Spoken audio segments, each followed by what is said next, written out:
অদ্ভুত হলে একটা সত্য কথা কি জানেন, শৈশব থেকে আজ অবধি পরিবার সমাজ যে ভালো মন্দগুলো শেখায় না, সিংহভাগ মানুষই দেখবেন সেগুলো অন্ধের মতো অনুকরণ কিংবা অনুসরণ করেন। অন্ধের মতো অনুকরণ কিংবা অনুসরণ খারাপ না, বিশেষত ভালোটা। কিন্তু যেটা খারাপ বিতর্কিত, যেটা আপনার কাছে ভালো মনে হয় অপরে সেটা ভালো মনে করে, যেটা আপনার কাছে খারাপ মনে হয় আবার অপরে সেটা ভালো মনে করে, এই যে দ্বিধাদ্বন্দ্বের বিষয়গুলো, এগুলো আসলে খুব কম মানুষই আছে নতুন করে পুনর্মূল্যায়ন করে। ফলাফল, ছোটবেলা থেকে যে জিনিসগুলো ভালো বা মন্দ বলে আমরা জেনে এসেছি সেগুলো অন্ধের মতো আমরা বলে বেশি অমুক খারাপ তমুক খারাপ। কিন্তু এতটুকু মনে রাখেন, ভালো খারাপ বলা এত সহজ না।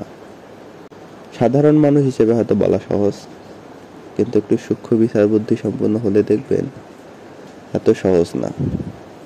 সেই জন্য বলছি, যেগুলো বিতর্কিত, যেগুলো আপনার কাছে ভালো অপরের কাছে খারাপ, আবার যেগুলো আপনার কাছে খারাপ অপরের কাছে ভালো, সেগুলো একটু বিচার বিশ্লেষণের সময় না, যদি সম্ভব হয় তবে একটু নিরপেক্ষ হইয়েন, স্বচ্ছ হইয়েন।